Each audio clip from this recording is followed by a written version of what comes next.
Hello friends, welcome to Yas Recipes. இன்னைக்கு நம்ம சேனல்ல நல்ல சூப்பரான பன்னீர் ரைஸ் தான் எப்படி செய்யறதுன்னு பார்க்க போறோம். இது நீங்க லஞ்ச் பாக்ஸ்க்குலாம் கொடுத்து அனுப்பலாம். டேஸ்ட் சூப்பரா இருக்கும். வாங்க எப்படி செய்யறதுன்னு பார்க்கலாம். இப்போ ஒரு panல கொஞ்சமா எண்ணெய் சேர்த்துக்கலாம். நான் கியூபா கட் பண்ணி வச்சிருக்க பன்னீர் இதோட சேர்த்திருக்கேன். உங்களுக்கு எவ்வளவு பன்னீர் வேணுமோ அந்த அளவுக்கு பன்னீர் நீங்க எடுத்துக்கோங்க. இப்போ இத நல்லா லோ ஃப்ளேம்லயே வச்சு லைட்டா கலர் சேஞ்ச் ஆகுற அளவுக்கு வதக்கி எடுத்துக்கலாம். நம்ம பன்னீரை ஓவர் குக் பண்ணிட்டோம்னா அது கொஞ்சம் ரப்பர் மாதிரி ஆகிடும். சாப்பிட்றதுக்கு அந்த அளவுக்கு நல்லா இருக்காது. ஒரு 1லேருந்து 2 நிமிஷம் போல் சாட்டே பண்ணி எடுத்துக்கோங்க. இந்த அளவுக்கு கலர் சேஞ்ச் ஆனதும் தனியாக எடுத்து வச்சிடலாம்.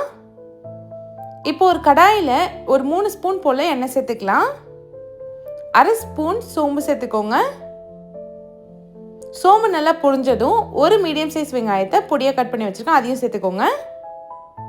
இது கூடவே ஒரு பச்சை மிளகாவை பொடியாக கட் பண்ணிவிட்டு சேர்த்துக்கலாம்.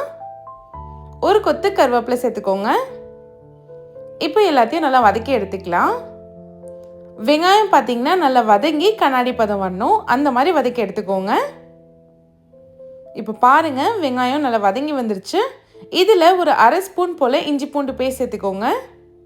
சேர்த்துட்டு இதோட பச்சை ஸ்மெல் போகிற அளவுக்கு நல்லா வதக்கி எடுத்துக்கலாம். இப்போ இஞ்சி பூண்டோட பச்சை ஸ்மெல் கம்ப்ளீட்டாக போயிடுச்சு. இதில் ஒரு மீடியம் சைஸ் தக்காளியை கட் பண்ணி வச்சுருக்கேன், அதையும் சேர்த்துக்கோங்க. சேர்த்துட்டு இப்போ இதையும் நல்லா வதக்கி எடுத்துக்கலாம். வெங்காயம் தக்காளி நல்லா வதங்கி தொக்கு மாதிரி வரணும். இப்போ பாருங்கள் நல்லா வதங்கிடுச்சு. இதில் நம்ம மசாலா சேர்த்துக்கலாம். 1/2 ஸ்பூன் மஞ்சத்தூள் சேர்த்துக்கோங்க. காரத்துக்கு ஏற்ற அளவுக்கு தனி மிளகாத்தூள் சேர்த்துக்கலாம். நான் 1 ஸ்பூன் தனி மிளகாத்தூள் சேர்த்துருக்கேன். 1 ஸ்பூன் மல்லித்தூள் சேர்த்துக்கலாம். 1/2 ஸ்பூன் கரம் மசாலா சேர்த்துக்கோங்க. இப்போ தேவையான அளவுக்கு உப்பு சேர்த்துக்கலாம். இந்த ரேஷியோ பார்த்தீங்கன்னா கரெக்டாக 2 பேர் தாராளமாக சாப்பிட்லாம். இப்போ இது எல்லாத்தையும் நல்லா எண்ணெயிலே வதக்கி விட்டுக்கோங்க. நம்ம சேர்த்த மசாலாவில் பச்சை ஸ்மெல் எல்லாமே போயிடுச்சு. கலரும் நல்லா வந்துருச்சு பாருங்கள். இப்போ நம்ம வறுத்து வச்ச பன்னீர் இதோடு சேர்த்துக்கலாம். பன்னீர் சேர்த்துட்டு ஒரு வாட்டி மிக்ஸ் பண்ணி விட்டுருங்க. நம்ம சேர்த்த பன்னீர் மசாலா எல்லாமே ஒன்று சேர கலந்து வரணும். அப்போ தான் பன்னீர் ரைஸோடு சாப்பிட்றப்போ ரொம்ப நல்லாயிருக்கும். இப்போ நல்லா வதக்கி விட்டாச்சு.